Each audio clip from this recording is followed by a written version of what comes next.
ನಿಮ್ಗೆಲ್ಲ ತುಂಬಾ ತಾಳ್ಮೆ ಇದೆಯಾ? ತುಂಬಾ ಒಳ್ಳೆಯವರಾ? ಸರಿ ಹಾಗಾದ್ರೆ. ನಾನು ಹೇಳೋದು ಪೂರ್ತಿ ಕೇಳಿ. ಇವತ್ತು ಈ ಪ್ಲಾನ್ ಹಾಕ್ಸ್ಬೇಕಿತ್ತು. ಪ್ಲಾನು ಇದೊಂದು ಸ್ವಲ್ಪ ಪ್ಲಾನ್ ಹಾಕ್ಕೊಡಿ ಅಂತ ಪ್ಲಾನ್ ಹಾಕೋರ ಹತ್ರ ಹೋಗಿ ಕೇಳಿದೆ. ಅವರು ಈ ಪ್ಲಾನ್ ನೋಡ್ಬಿಟ್ಟು, ಸರ್ ಇದು ಸತ್ಯವಾಗ್ಲೂ ನನ್ನ ಕೈಲಾಗಲ್ಲ ಅಂತ ಕಳಿಸ್ಬಿಟ್ರು. ಸರಿ ಹೋಗ್ಲಿ ಬಿಡಪ್ಪ, ಬೇರೆ ಕೆಲ್ಸನಾದ್ರು ನೋಡೋಣ ಅಂತ ಹೋದೆ. ಅಲ್ಲಿ ನೋಡಿದ್ರೆ ಆಫೀಸಲ್ಲಿ ನನಗೆ ಬೇಕಾಗಿದ್ದ ಆಫೀಸರ್ ಕೂಡ ಬಂದಿರಲಿಲ್ಲ. ಅವರು ಕಾದು ಕಾದು ಸುಸ್ತಾಗಿ ತಲೆನೋವು ಬಂತು. ಹೋಗ್ಬಿಟ್ಟು ಒಂದು ಕಾಫಿ ಕುಡ್ಕೊಬರೋಣ ಅಂತ ಹೋಗಿ ಕಾಫಿ ಕುಡಿದೆ.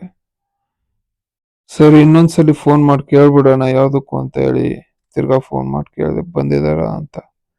ಇಲ್ಲ ಸರ್ ಬಂದಿಲ್ಲ, ಸ್ವಲ್ಪ ಫೀಲ್ಡಲ್ಲಿ ತುಂಬಾ ಕೆಲಸ ಇದೆ ಅವ್ರಿಗೆ ಅಂತ ಅಂದ್ರು. ನಿಜವಾಗ್ಲೂ ನಿಮ್ಗೆ ತಾಳ್ಮೆ ಅನ್ನೋದೇನಾದ್ರು ಜಾಸ್ತಿ ಇದ್ರೆ ಗೌರ್ಮೆಂಟ್ ಆಫೀಸ್ಗಳಲ್ಲಿ ಕೆಲಸ ಮಾಡಿಸಿ ಆಮೇಲೆ ಹೇಳಿ ನಂಗೆ ತುಂಬಾ ತಾಳ್ಮೆ ಇದೆ ಅಂತ.